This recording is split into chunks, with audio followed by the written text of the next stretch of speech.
Heroes are an inspiring group of people, every one of them, from the larger-than-life comic book heroes you see on the big silver screen to the everyday heroes that let us live the privileged lives we do. Every hero has a story to tell. The doctor saving lives at your local hospital, the war veteran down the street who risked his lives for our freedom, the police officers and firefighters who risk their safety to ensure ours. Every hero is special and every story worth telling, but there is one class of heroes that I think is often ignored. The entrepreneur, the creator, the producer, the ones who look at the problems in this world and think to themselves, you know what? I can fix that. I can help people, and I can make a difference. Then they go out and do exactly that by creating a new product or introducing a new service. Some go on to change the world, others make a world of difference to their customers. Welcome to The Hero Show. Join us as we pull back the masks of the world's finest heropreneurs and learn the secrets to their powers, their success, and their influence, so you can use those secrets to attract more sales, make more money, and experience more freedom in your business. I'm your host, Richard Matthews, and we are on in 3, 2, 1. Hello and welcome back to The Hero Show. My name is Richard Matthews. I am on the line with Naresh Vissa. Are you there? I'm here. Pleasure to be on. Awesome. Glad to have you here. I just want to introduce you for the folks who've never heard of you before. So Naresh is the founder and CEO of Krish Media and Marketing, which is a full-service online and digital media marketing consultancy and agency. You've worked with some really big names: CNN Radio, JP Morgan Chase, Everbank, the Institute for Energy Research, the Houston Rockets, the Houston Astros, the American Junior Golf Association, Agora Financial, Agora Publishing, Stansberry Research, and Trade Stops. I've literally heard of everyone on that list, so that is very impressive. Okay, awesome. So, you're probably one of the few people I know who's heard of every single one of those. Yeah, I actually subscribe to the Stansberry Research and Trade Stops stuff. Oh wow, okay. The Agora Publishing stuff, which I know those are sort of off the beaten path for some people. Well, that's how I started my career. I started my career, at least my online and digital career at Stansberry. It was my first full-time job in graduate school. And really, I have that industry and those folks to thank for everything else that's happened in my career after that. Yeah, that's awesome. And you got a couple of books too. So the 50 Shades of Marketing, Whip Your Business into Shape and Dominate Your Competition. PODCASTNOMICS, the book of podcasting to make you millions. The New PR, 21st Century Public Relations and Strategies. The Trump book, How Digital Liberals Silenced the Nation into Making America Hate Again. And a new book, From Nobody to Best-Selling Author, How to Publish and Make Your Books, which is pretty awesome. And you've been featured all over the place. And, USA Today, Yahoo, Bloomberg, MSNBC, whole bunch of stuff. So anyways, it sounds like you have quite an impressive track record for an entrepreneur. So to start off the show, tell me a little bit about what you're known for now. What is it that people come to you for? I think the general MO is Naresh is that guy who is on his computer at home just making stuff happen. So everything that you brought up, like all the books, the businesses, the companies that I've either worked for full-time or worked with after I started my first business, it's really been heavy technology oriented and the ability to create value just by sitting in front of the computer and making things happen. We live in a really, really incredible time, an incredible world. This was not the case when I was a kid in the 90s. So much has happened and so much is going to happen moving forward. So that's kind of to sum up who I am in just a very quick kind of snippet.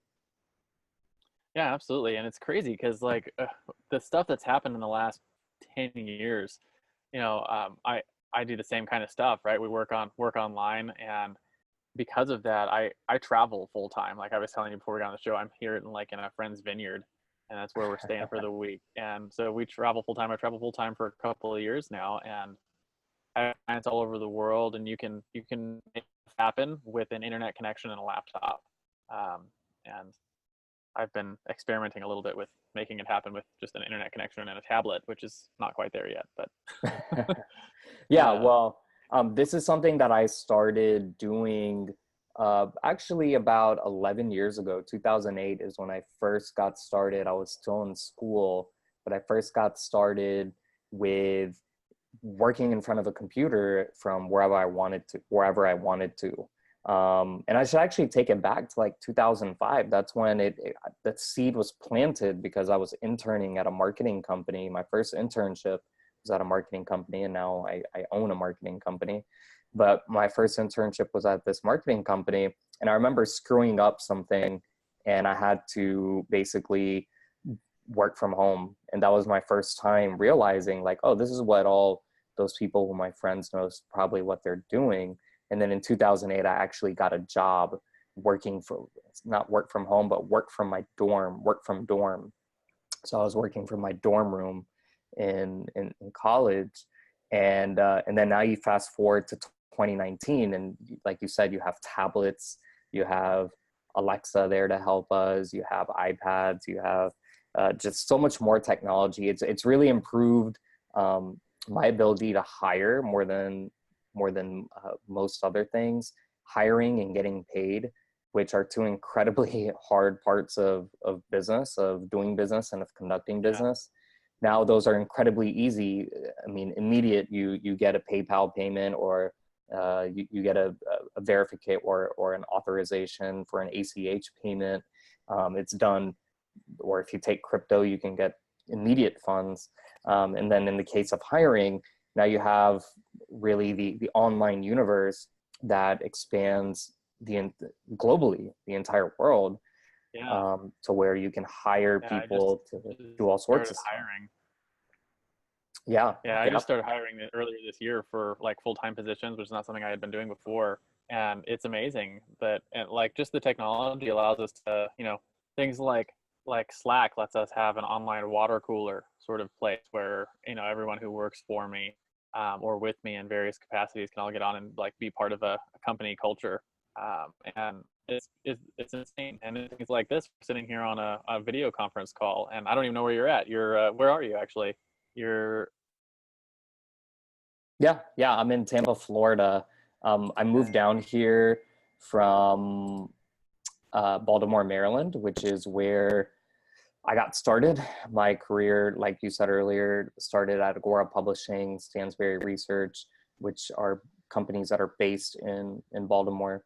And then once I kind of became location independent and I felt comfortable with where I was at pursuing my ventures, I moved down to Tampa Bay, lived right on a beach where there was Wi-Fi, and kind of lived a very retired lifestyle while working. And it's funny because some of my classmates from college say that I basically graduated from school. I ended up going to graduate school also, but I basically graduated and then retired, and I've stayed retired ever since because of this lifestyle. And I don't live on the beach anymore. I live about a quarter of a mile away from Tampa Bay, from the actual bay itself. But I don't live on the beach anymore. Have moved on to other parts of life. But yeah, that's why I moved down to Tampa. It was because I was so location independent and just wanted to live that beach life, which I did, and which I still do once in a while. And really, it's the modern day technology, the modern day economy that we live in that's allowed me to do such things. Yeah, and I do the same thing. Like I remember it was 2009 for me, and I took my first gig or job or something like that was not a regular job. Yep. And got it was my first freelance gig, so to speak, and I could do the work from anywhere. And you'll probably laugh, but it was like a logo design. I helped someone redesign his logo. It was, and that was like how it started. It's 10 years ago now. And fast forward, and I lived the whole retired lifestyle too. It's kind of crazy. You get to do it's I think a lot of people, they strive for the financial freedom and miss the time and location freedom as how important those can be to having that, like the lifestyle that you really want, like the lifestyle design business, so to speak. Well, what's the point in why do people want financial freedom? They want the financial freedom so that they can have that lifestyle freedom and that location freedom. And I think people lose sight of that, especially a lot of my friends who I went to school with my friends who still work in corporate. They're on Wall Street, they're in Silicon Valley. Silicon Valley is not what the media makes it out to be, or what it was 20 years ago.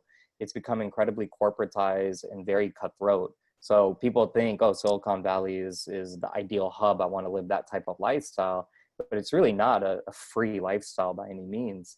And so going back to what financial freedom does, it allows you to be free in most facets of life.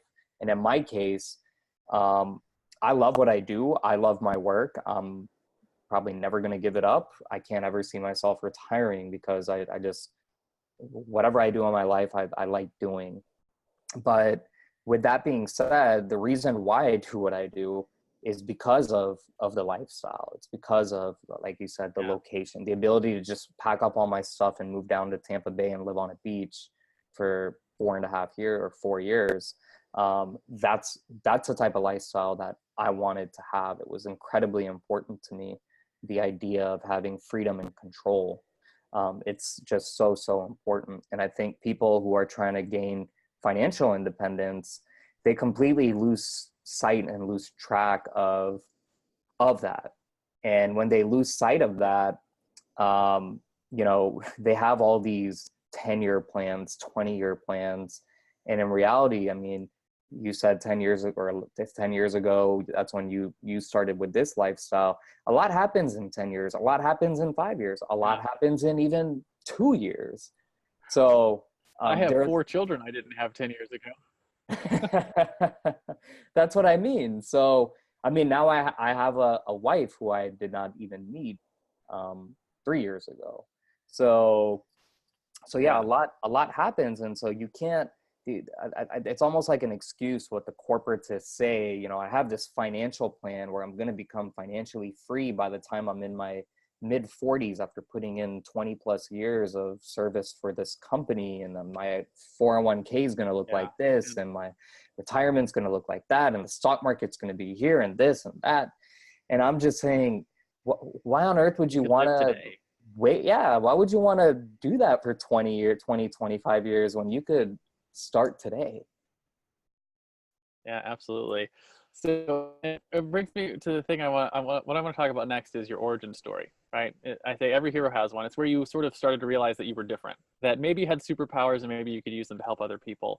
Take us back. How did this story start for you? How did you get on this entrepreneurial journey that a lot of other people miss? Well, becoming an entrepreneur is not something that happens overnight. It's not something that happens in a short period of time. It was a long process. And the original reason why I wanted to become an entrepreneur had nothing to do with freedom or with location. And it had more to do with when I was a kid and I would go to my friends' houses, the ones who had really big houses, they told me their parents owned their own company, or their father owned their own company. Or they told me that their parent had some job where they had to travel a lot, and so the company paid for most of their stuff.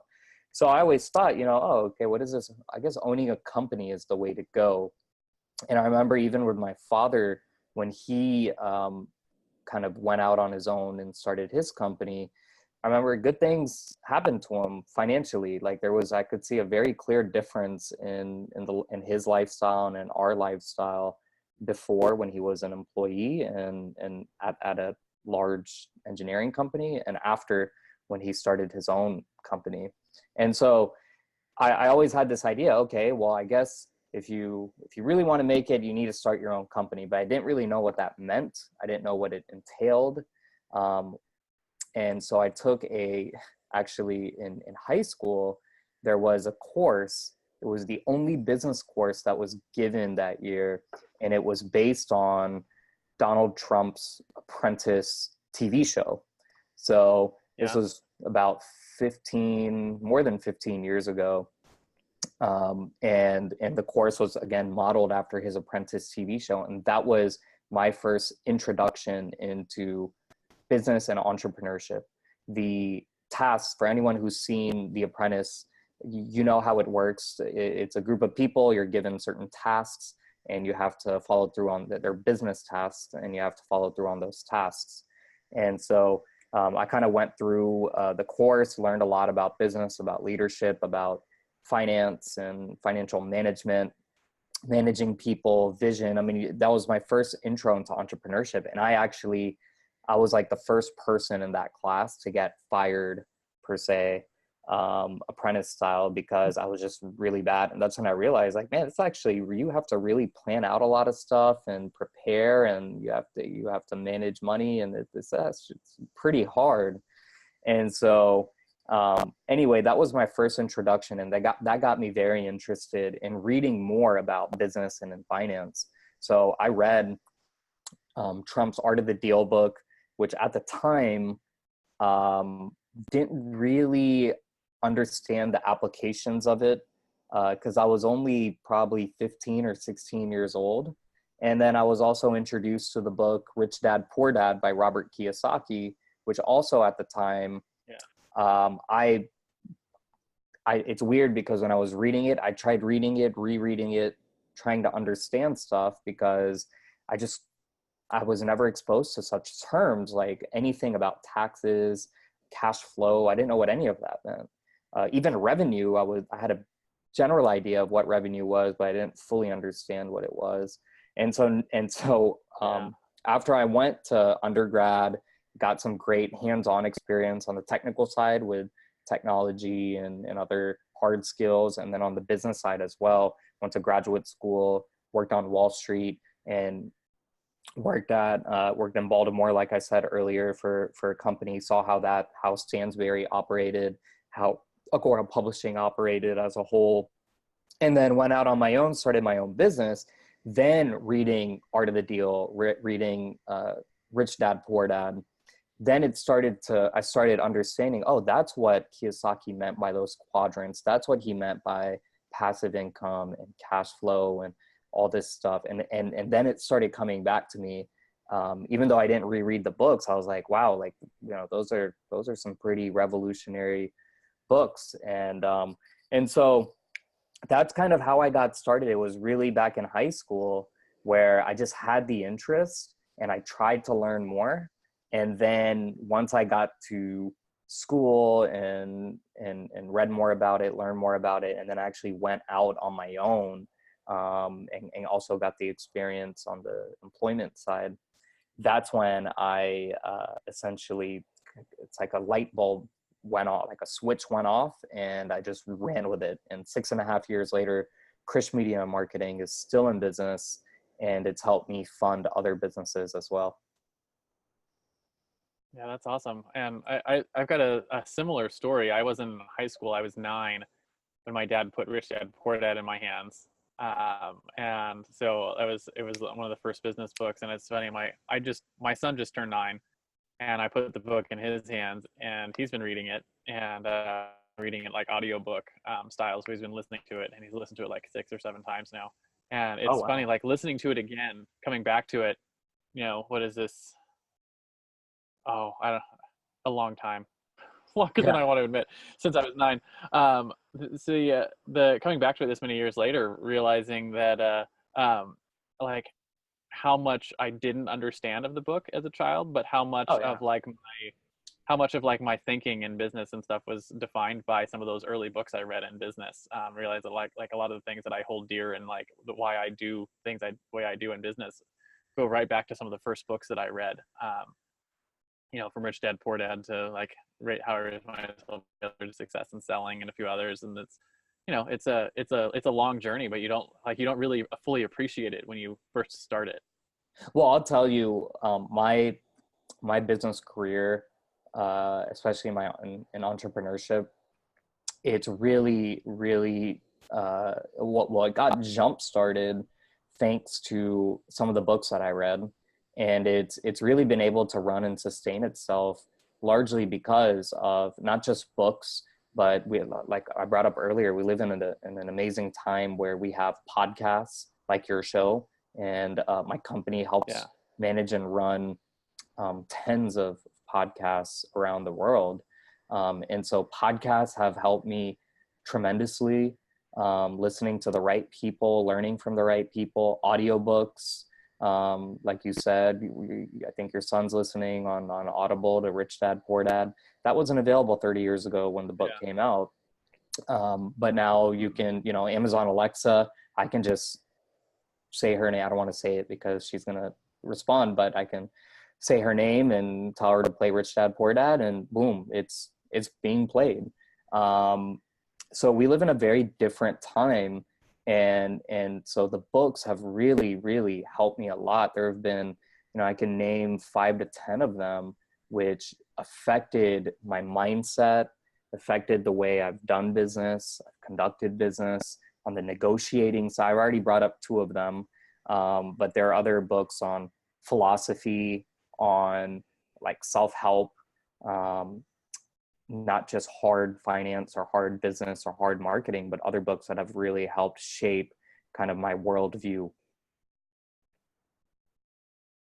Yeah, and it's amazing how much of an impact that worldview has on your business in the long term, right? And how much, like even the stuff that you don't, you know, like when you read a book, a lot of times you pull out little nuggets and you're like, I'm going to like apply this, and you're going to use it like right then and make some changes, something like that. But you don't realize like that everything you've read in the book is like feeding into your mind, and it like informs a lot of your decisions and informs your character and who you are and how you build business and how you do those things.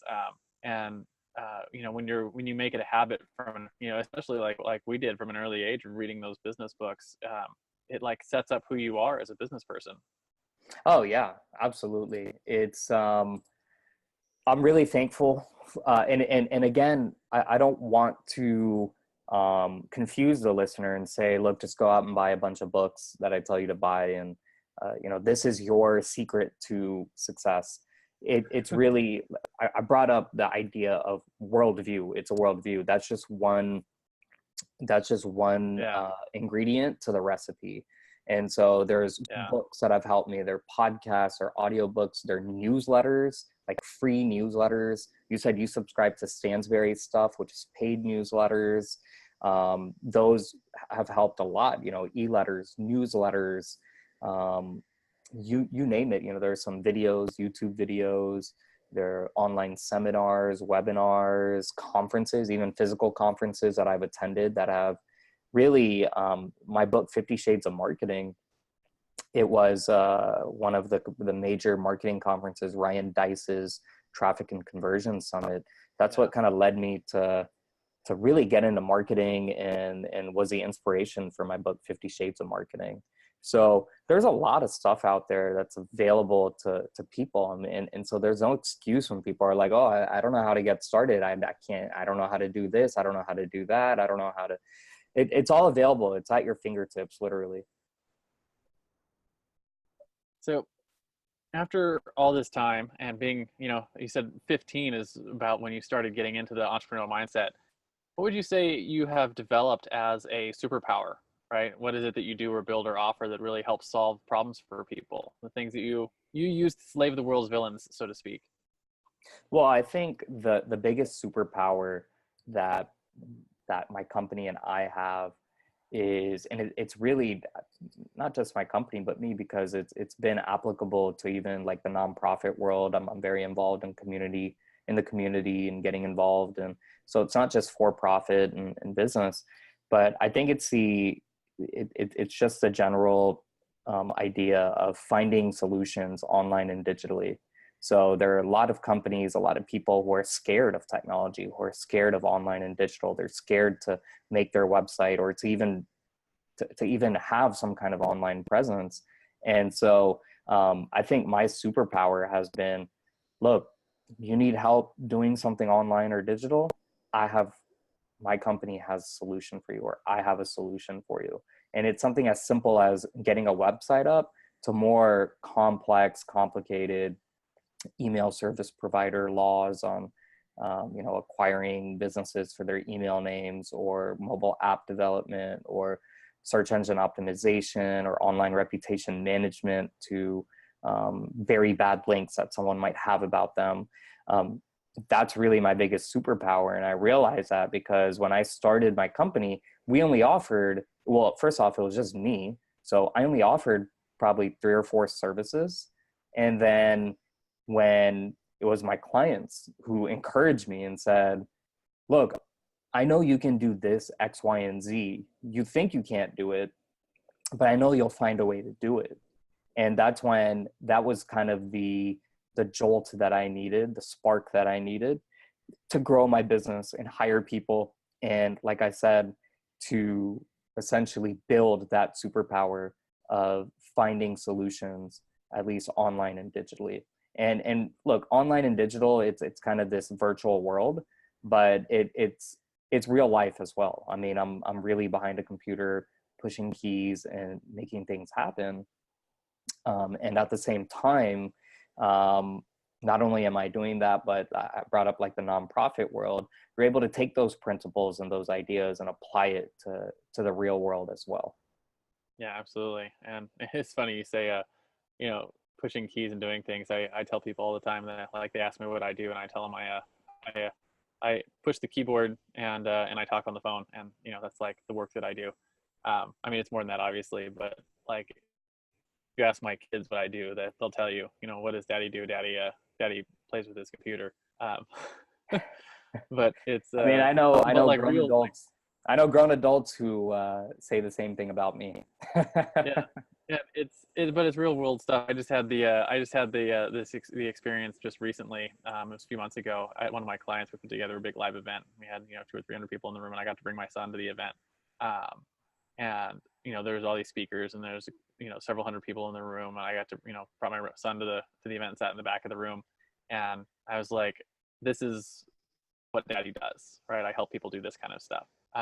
And so it was cool to like be able to show him some like real world things. It's not all like digital. But yeah, to that point, it's the digital world is part of the real world. And yeah, I think it's just fascinating how much of a huge part it's become for businesses and for entrepreneurs, particularly, like just understanding that digital is not some like ethereal out there thing. It's like a real part of your business. You have to take a part of, or you're losing business nowadays. Oh yeah, and that was the genesis, or not the genesis, but that was the thesis. So I said the genesis of my book, 50 Shades of Marketing, was Ryan Deiss's Traffic and Conversion Summit. But the thesis of 50 Shades of Marketing, my book, is exactly what you said. It's to essentially urge people and small businesses and companies in general to get online and to adapt to the online and digital marketplace. And so the book helps them do that. Absolutely. So the other side of superpower is your fatal flaw, right? So Superman had his kryptonite. Batman's not actually super. I, for the longest time, struggled with being a perfectionist in my business and not getting anything accomplished because of it. What would you say has been one of your fatal flaws that's held your business back, and how have you combated it to help overcome that for other people who might suffer from something similar? Well, I think part of a few flaws that I had, which held my business back and held me back personally, several things. First one is fear.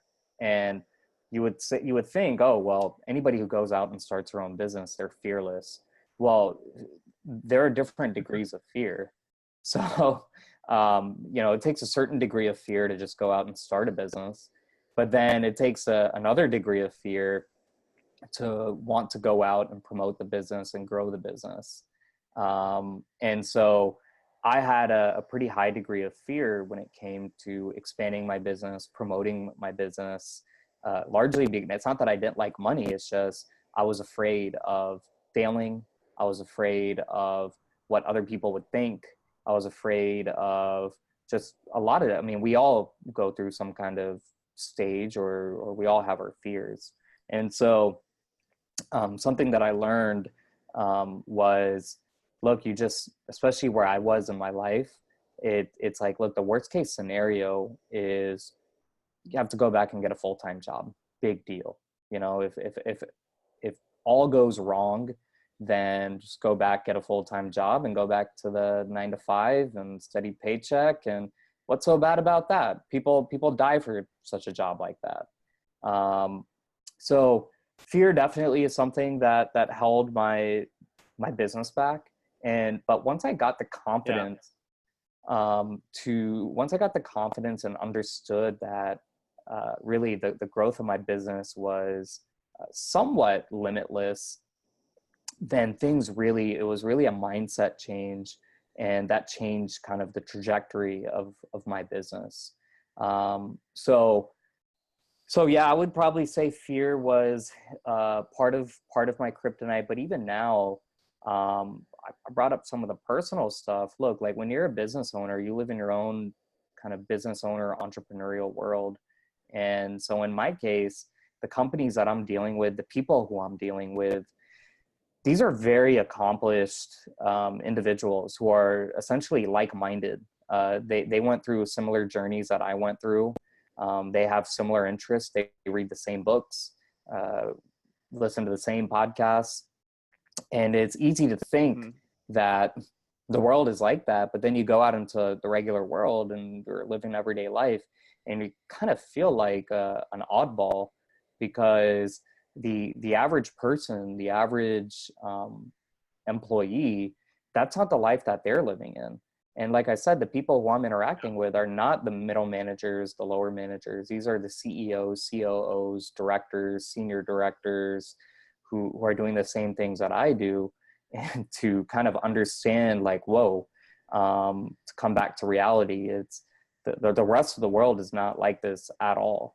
And so that's actually been a kryptonite for me, because it's affected some of the relationships I've had. It's even affected on the business side, because look, we work with companies, and when we're working on big projects, yeah, the people who we're talking to, doing deals with and planning, that's with those people who I mentioned, who are like-minded. But then once we get into the nitty-gritty, someone on my team might be working with a lower level coordinator, or I might be working with a lower level coordinator or manager, and it becomes very difficult sometimes to work with such people, simply because I'm so used to hiring and firing and doing things my way. And now all of a sudden I've got somebody else coming in who's inexperienced, doesn't know what they're doing, and it's ended up blowing up. I mean, we've had projects blow up in our faces, simply because I did not set the proper expectations, and I did not have the expectations, and did not set or may have set unrealistic standards. Yeah, because not everyone operates at the same level. I call it, high achievers, right? That high achiever mentality, and those kind of people, they don't operate in the same like headspace as normal people, right? So if you bring your same like expectations and everything, and you run into problems. So you have to learn how to communicate and other things in those spaces. So yeah, I could definitely see how that'd be a problem. So, Yep, absolutely. So, yep. I'm curious. You said fear was a big one, and so like you mentioned levels of fear, which I think is interesting, right? Because it's a certain level of fear to start a business, but then another level of fear to go out and actually like, you know, sell a client, which is a different level of thing, and that's where like the fear of rejection and other thing comes in, and speaking to other people and that kind of thing. How did you sort of overcome that? How did you change that that outcome? Well, I think to be honest, I didn't do anything explicitly, and I also didn't, I think a lot had to do with just time and experience. So just going through those stages of fear and dealing with it, I think that helped a lot. But at the same time, and when I say explicitly, at the same time, I did things without even knowing, that I think helped me involuntarily. So for example, just picking up everything and moving down to Florida without knowing anybody, and just saying, yeah, I want to live this beach lifestyle.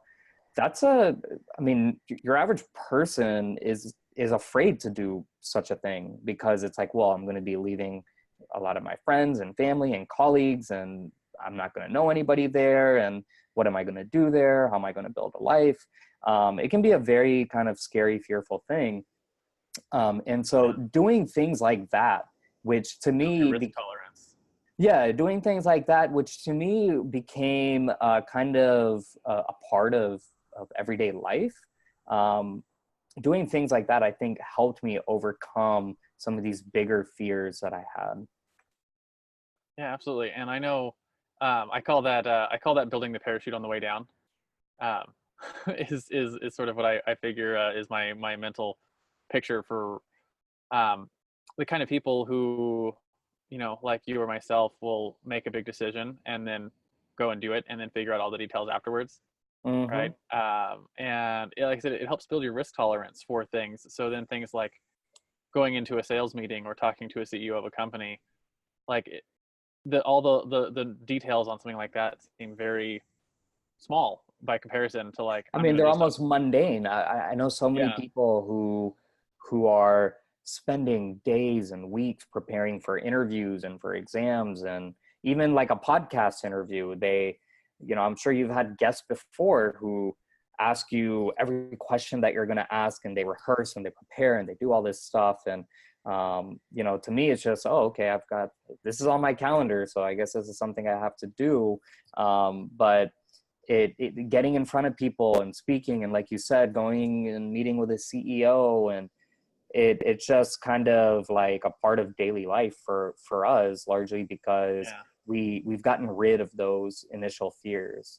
And so I definitely recommend yeah. listeners And to one very, very important part of just entrepreneurship and personal development in general is you need to be put in situations. I brought up earlier failure and failing, but you need to go through failure. But B is you need to go through situations that make you feel uncomfortable and that force you to do things that you wouldn't regularly do in your comfort zone. yeah, Because I it's think it's that's, the it's the paying the price basically. You have to actually some of the things like, and I really love that you said, I didn't do something explicitly to help with fear. It was just I just had to do it, right, and deal with it and learn from the process. And it's a muscle that you built up. And I think all too often we're looking for the magic pill we're going to swallow that's going to make the fear suddenly go away or make whatever it is happen or work. And sometimes you just have to, my business partner calls, you have to eat shit, right? You just have to go through the hard part, yeah. right? And there's a hard part of everything. And sometimes you just have to go through the hard part and it'll make you a better and stronger person on the other side. Yes, absolutely. You said it very well.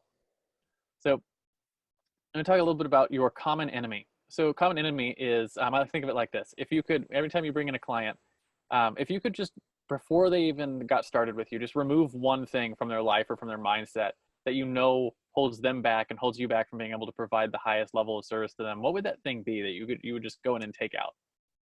Well, I'm probably going to mention two things. One thing is, I guess, a fear or something that I wanted taken out up until relatively recently. And that is when I got started with my company, I was in my mid-20s, and I had this fear about my age and that people wouldn't take me seriously because I was essentially a kid. And now I see 23-year-olds, 24-year-olds today, and I see what they're doing, and I look at them as kids as well. And I used to be one of them. And so getting over that hurdle, it was an insecurity that I had.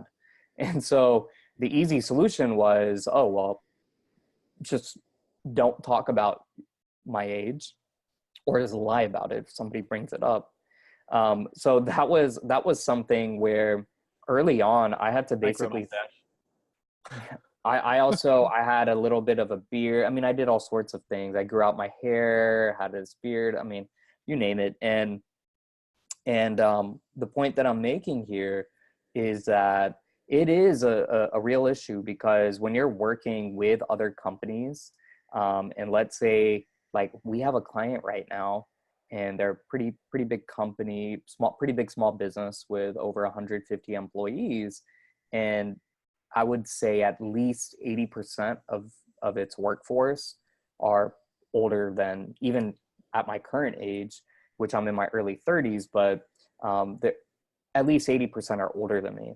And so when I used to go visit on-site when I would visit on-site and I'd, work with employees and other people who worked in-house, it doesn't matter how old I say I am. It's just I looked pretty young. And it's human nature. It's probably going back to the whole kryptonite thing. One of my biggest issues was working with other people, surprisingly. I mean, I work with hundreds of people. We employ at least, I think we're up to 13 now across my different businesses. So I work with people, but working in a capacity to where my company has the power to essentially lay off a bunch of people or get rid of certain workforces within companies, it's a pretty big power to have, but it's also a kryptonite because people didn't like me because I was that young guy who was essentially telling them what to do, and they had the 10, 15, 20 years of experience. It's kind of crazy. Like I had an experience just the other day that I think ties in really well. I was walking with my stepdad, and a young kid walked by. He was maybe 13 with his dad, and he had on like really cool sunglasses, like really nice sunglasses. And he walked by, and it was really odd to me. And I pointed out, and I was like, it's really weird seeing a kid with sunglasses like that, especially that nice of sunglasses, because I was like, he hasn't earned those sunglasses yet, right? And it's like that mentality that you haven't earned your ability to be here because in this case he was a 13-year-old kid. There's no way he could have earned any of it. Yeah, right? yeah. But like I see that mentality in the way that other businesses treat young folks, like people who are in their 20s or early 30s. They're like, you haven't earned your position here, regardless of what your background is and what kind of results you've gotten already. It's that knee-jerk reaction to, he's 24, what the hell could he know, right? Yeah. And so that was a big problem when I was getting started, because I felt this, even though I was not an in-house, well, when I was an employee, I felt this discrimination. And then when I went out on my own, thinking I get to be my own boss and I don't have to deal with this anymore. No, that was not the case, because when you're dealing with the other people on the other side of the negotiating table, they still see you as that kid, because that's what they're looking at. They're looking at you, your face, the way you talk, and it's just human nature. No one's being discriminatory or prejudiced or anything. It's just human nature. Yeah. I mean, I do it too. And I'm sure as I continue to get older, I'm going to be the same way with a lot of these kids. But that's one area that really, to answer your question, in the past, I wanted people to look through that. Now, surprisingly, see, the MO of my company, Krish Media and Marketing, is I've changed my pricing strategy through experience so that we're essentially low cost providers. We're not Ogilvy or any of these large branding agencies that charge huge retainers because they have that brand name. And in fact, when I got started, that's kind of the tack that I was taking, and it ended up kind of biting me, crushing me in the foot. And so I changed things. And so now we're a low cost provider. And my goal is to bring in as much business as possible, as much clientele as possible. And the way I'm going to do that is getting my foot through their door, getting their feet through my door, getting them in at a low price for some kind of low cost service where my margin is thinner than it would otherwise be, because I want long-term, long-standing clients, like I said, over the long haul. And so surprisingly, some people, because I'm not that big agency that charges so much, this is actually really surprising, but charging lower has been good for business. It's helped those companies get their feet through the door. But like, we got rejected by a company probably 2 months ago because they said, why are you charging such low rates? Like, I don't feel comfortable paying so little money, because it's too low compared to all the other quotes I've gotten for this service. And it's rare that we get clients like that. But when we do get such types of feedback, I actually kind of take it as a compliment. But I want all people to just have the open mind and say, look, what we're trying to do is we're trying to get you through. We want you to see our quality and our service and the way that we operate and the results that we produce. We want you to see all that. And that's why we're charging a low rate up front. And it's kind of hard with these old school business people who have that corporate background, it's hard for them to see things that way, because in Silicon Valley and in Wall Street, you said you helped make a logo for somebody. Silicon Valley is used to paying tens of thousands of dollars for somebody to remake a logo. Surprise! Like, I'm dead serious when I say that. They're used to paying hundreds of thousands of dollars for a rebrand. It's just insane. And here I am saying, look, we'll redo your logo for $99. And they're like, I'd rather pay $25,000 for somebody to redo the logo. And it's like, look, you got nothing to lose by paying you literally have $99 to lose. Just give us a chance. And 95% of our business has worked out that way, because they're like, okay, yeah, let's give this guy and this company a chance. But the people who write us off because they're like, oh, $99 for a logo, forget about it. I'm just going to go back to my $25,000 company that's going to do it and spend 3 to 4 months coming out with a logo. So yeah, that's been some of the kind of stereotypes and preconceived notions that I have to deal with as an entrepreneur. But really, it's gotten better over the past few years. It's not really going to change either. It's just going to change as you grow, as you grow and your business changes. And like like you said, it's just human nature, and it's something that we have to deal with. And you just realize that it's a part of it. But yeah, if you could just make it not a thing, that would certainly, make everyone's life better. But yep, absolutely. Yeah. The Hero Show will be right back. Are you tired of trying to write webinars that don't consistently convert? How would you like to have a webinar that effortlessly created sales in your online business? You can. Introducing the Webinar Alchemy Workshop. Webinar Alchemy Workshop is an online masterclass that will help you write incredibly persuasive webinars for your online courses quickly and easily. Using what you learn in this class, you can build a webinar that educates your entire audience while still creating sales.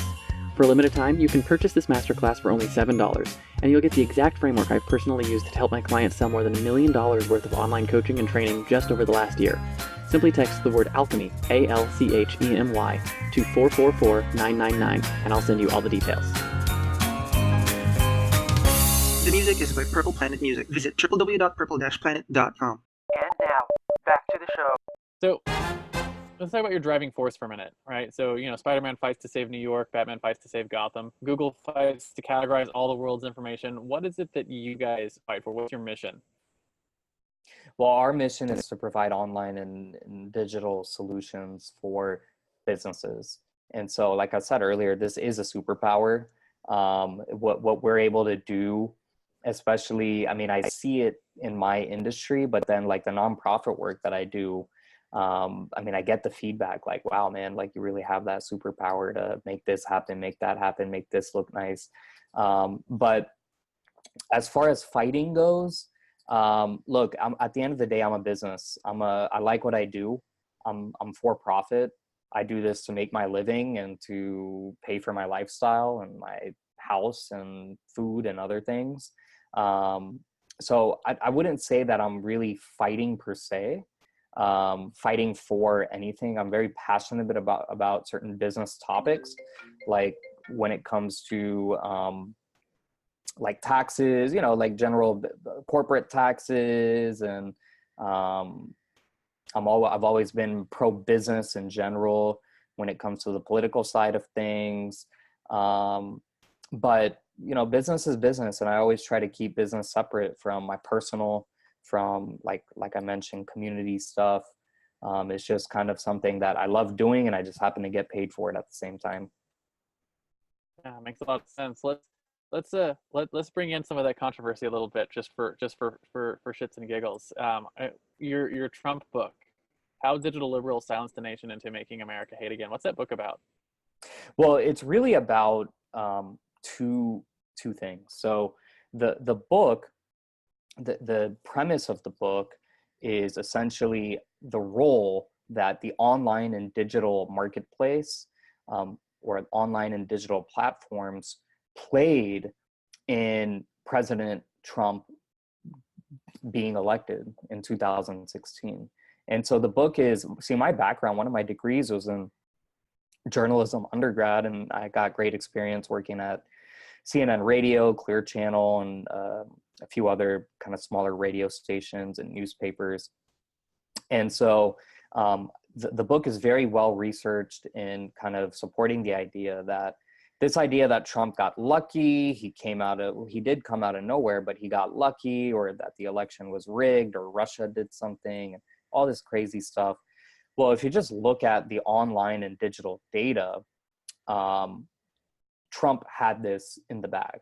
And so the book goes into kind of the idea of the mentions and the publicity that Trump was getting online and digitally. And it's been proven that if you win online and digital when it comes to federal election, or at least the presidential election, then you will win the overall election. It happened in 2004. 2004 is the earliest election that we can look at, because online and digital before 2004 was still incredibly fledgling. But in 04, President Bush, 08, Obama, 2012, Obama, all of them just crushed it online and digitally, and they ended up winning. And so that's one premise of the book. It's just the idea that Trump crushed it online and digitally, essentially for free. He wasn't even spending money to get himself out there. But then the second thing is it actually takes real online and digital posts on social media, Facebook, Twitter, Reddit, etc., and pastes these posts into the book.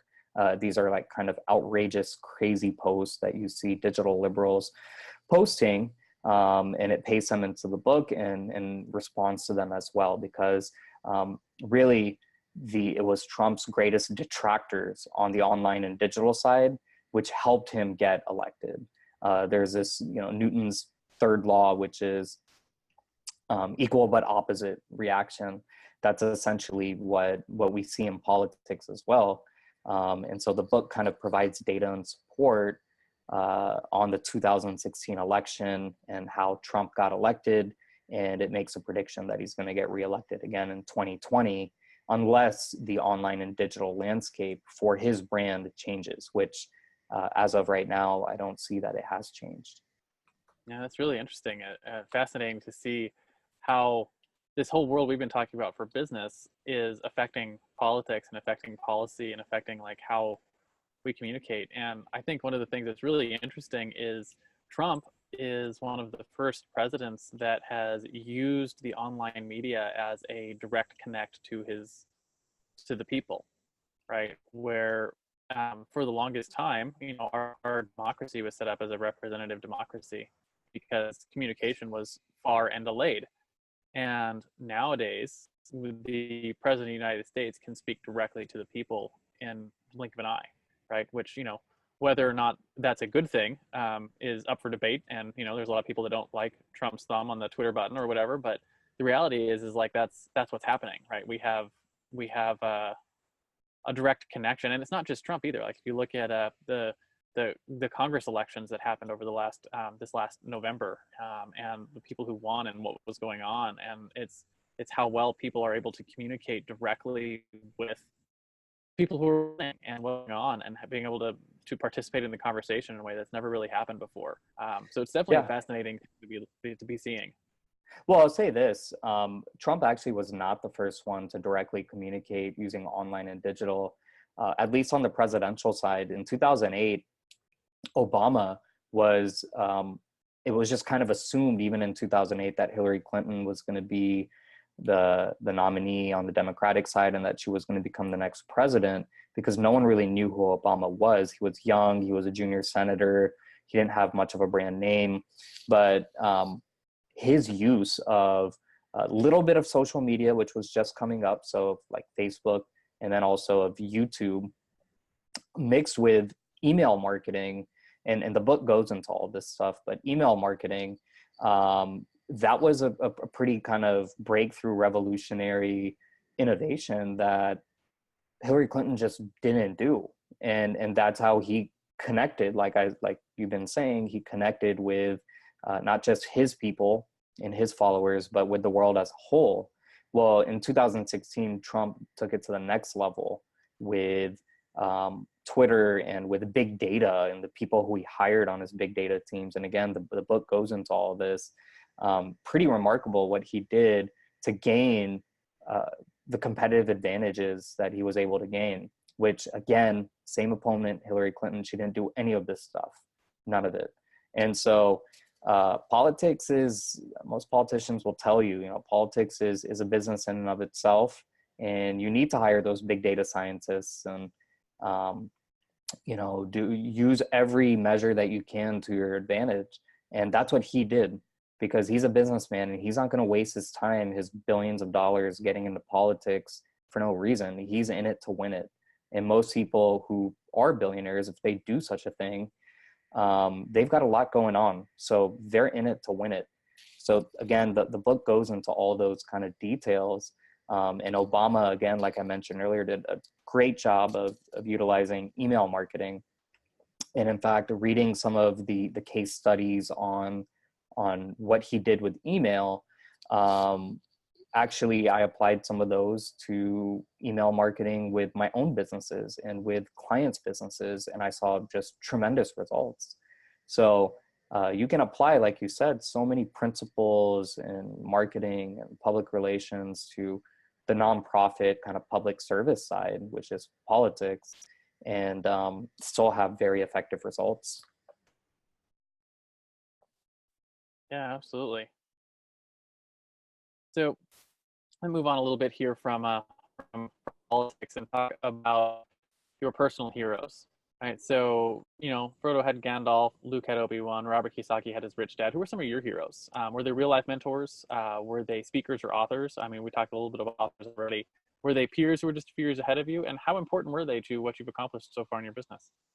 Yeah, well, when it comes to business, I've had several kind of mentors, people who have helped me a lot personally and also virtually. I brought up virtually because we live in a time to where you don't have to call up someone on the phone and get advice from them. You can just subscribe to their podcast or read their book or see them at a conference. And it's almost like you have that personal connection, that personal relationship to them. I got my entrepreneurial career really started in large part thanks to my experience at Stansberry Research, which we brought up earlier. That is an extremely entrepreneurial company that gets kind of big data, numbers, business, marketing. They got it. And almost weekly, I had coaching sessions with Porter Stansberry himself, who in my opinion is kind of one of the most, he's like one of the most under the radar, brilliant business people in the world. And to be able to have that one-on-one interaction with him on a weekly basis was invaluable. And on top of that, that was once a week. And then once a week, the CEO of Stansberry at the time, his name was Matthew Smith. I had weekly meetings with him as well. And he's another just tremendously successful business person on the online digital side, technology side, has done extremely well. And at my young age, again, mid-20s, really young, fresh out of school, to be given that type of preferential treatment, that one-on-one treatment, it went a really, really long way in when I was ready to go out on my own. And I think both of them kind of knew when I was working full-time that that's a route that I would eventually take. They just didn't know when. And, they were okay with it. But both of them have been just really, really influential in my business experience and kind of getting started.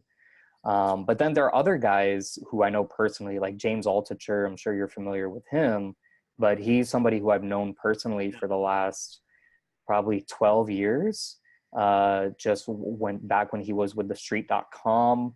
And then when he kind of started sharing publicly everything about his life and business and all that, I just learned a lot from his stories, from his books. I think I've read most of his books. The book Choose Yourself is one of the most inspirational, uplifting books that you can read when it comes to business. And then he came out with some other book, like short ebooks as well, that helped me get started writing and other areas of what I do and what we do at Krish Media and Marketing. And then look, I could, there's just a laundry list of people, of books, of authors that I could name off, but these three are folks who I know personally and who had a lot to do with that. But we'd have to have a separate show. I mean, we can talk about so many more people who have gotten me involved in real estate and whole life insurance and investments and in online marketing. I mean, we could go on for hours about this. We might have to at some point. I'm really, I've got some of the whole life stuff going in my life as well, and I work with a bunch of real estate investors, all sorts of cool stuff we could talk about. But let's bring it home for our listeners on this show a little bit. Last question that we go over is your guiding principles, right? So what are top 1 or 2 principles or actions that you use regularly today that contribute to the success and influence that your business enjoys? Ones that maybe you wish you had known when you started your business. Well, a few things. First off, this idea that there is a difference between business and personal is, it's just not true. That you have to separate your business from your personal, or that you need to have this work-life balance. There's really no such thing, especially if you're an entrepreneur or business owner. You can be a 9-to-5 employee and, you know, go in, work your shift, come home. Okay, you can have that separation. But when it comes to business, business is personal, personal is business. That's just what it is. I'm going to go play tennis in a few hours with a friend of mine. And to me, that's not a personal thing. It's also a business thing, because A, we talk business, and B, it helps me with my business. Being physically fit, moving the body, getting out away from my computer, it absolutely helps me. And so I think that's just one principle that people need to understand. It's this concept of work-life balance. They are one and the same. And so you need to understand that. And the second thing I would say is just be yourself.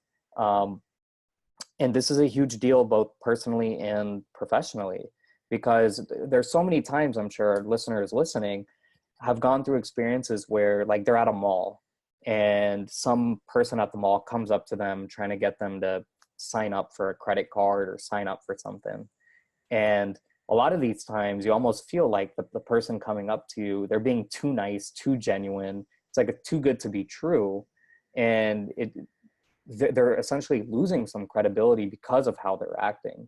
And in business, it's the same way, where all the alarms go off. Yeah. And there are many people who fall for these things, but just be yourself, you know, be who you are, be yourself, whether it's in business or personally. I know some people who act completely different in the office than they act at the bar or at home. And that's going to come through, and essentially you lose trust. It's hard to build trust. I don't want to say you lose trust, but it's harder to build trust if you're like that. So I think in my case, I brought up earlier, like, my age, when I got started, but if you just stay true to yourself and just be yourself, I mean, you'll be surprised at how you're able to build trust with just be honest. If you're not able to deliver something, be honest about it. There's no need for you to lie or say that you can do it. Just be really honest. And that's how I've always been since I can remember, and it carried over into business.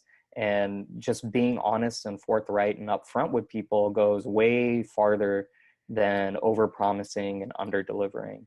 And so, like, to give you an example, I remember there was a project client, one of our biggest clients came to us and they're like, we need you to do this project. And I said, we just don't have the manpower to take this on, but I can refer you to this company who we've worked with before.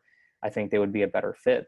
And the client was actually like really, I got many brownie points just for that, because they're like, you know, you're the first partner we've ever had, or first vendor we've ever had who said something like that. Everyone's always saying that they'll do this, they'll do that, and we get bad customer service, but you know, it's really honorable of you to say something like that.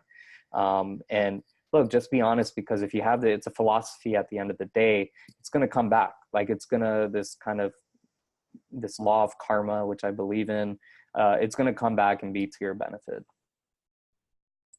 Absolutely. And I just wanted to say one thing on the work-life balance thing too, before we moved on too far from it. One of the things that the metaphor I use in my own life is that, like, people think that that work-life balance is like a law scale where they're trying to get the two sides to like equal out.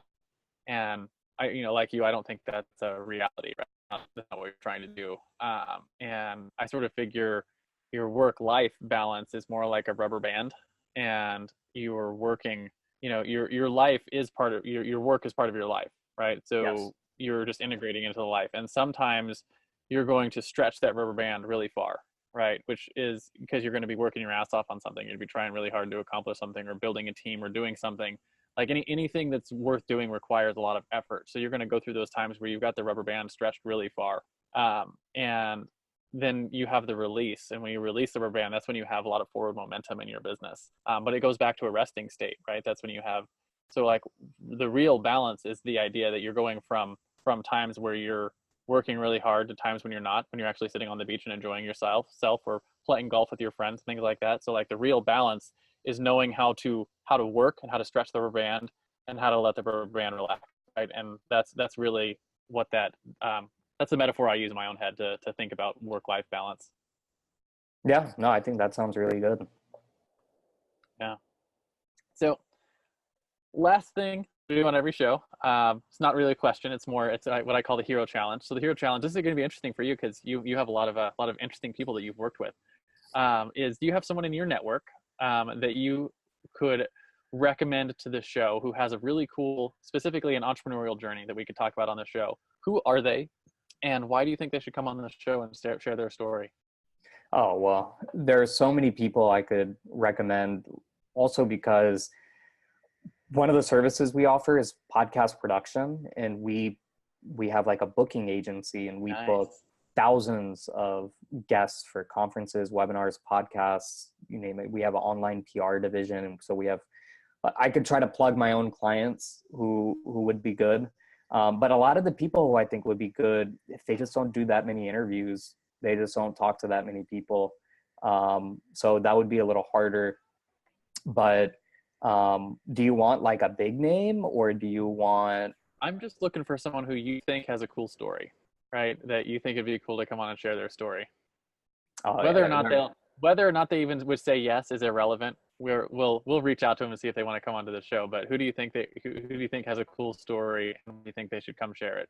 Well, certainly the people who I name dropped, they should all be invited. I don't know if they'll necessarily do it. Porter Stansberry, Ryan Dice, Matt Smith, they should all certainly do it. But there are other people, kind of smaller names, who you may not be familiar with, or audience may not be familiar with. People like Jason Hartman, and he's helped me get involved with real estate, and kind of his story, how he got started in his teenage years because of Zig Ziglar and other kind of what we talked about. People back in that generation, they listened to their own self-help people. People like him, Jermaine Massey, he's another person who we work closely with, who has just an incredible story of how he overcame his health problems, his wife's health problems, financial problems, to essentially build an empire using what limited resources were available to him. There are all sorts of people. I can keep name dropping, but that's perfectly good. So last thing, where can people find you, right? So if they want to reach out to you for either your podcast production, your digital marketing services, where can they find you, reach out to your agency, and more specifically, who would be a good fit to reach out? Yeah, so visit nareshvissa.com. That's my first name and last name. And if you get on my newsletter, I will send you a free copy of either of the two books that we talked about today, 50 Shades of Marketing or TRUMPBOOK, or both of them if you want both. Get on my mailing list newsletter through there. Send me a note saying you heard me on the show and which book you want. I'd be glad to send free copies of both of them. And all my books are available on Amazon. So we just go to Amazon, type in my name, you can see everything there. And then my company, Krish Media and Marketing, its website is krishmediamarketing.com. That's KRISH mediamarketing.com. You can see everything we do over there. Awesome. Thanks so much for coming on the show today. It's been really a pleasure speaking with you and just sort of getting to hear some of your story. So obviously, if you're looking for help with your digital services, or you want to get into the podcast production game, and definitely take a chance and reach out to Naresh. I'll probably pick up your Trump book. That seems like a really interesting read. So look forward to that. And again, thanks for coming on the show today. All right, awesome. It was a pleasure to be on. Yeah. All right. Have a good day, guys. We'll be back next time.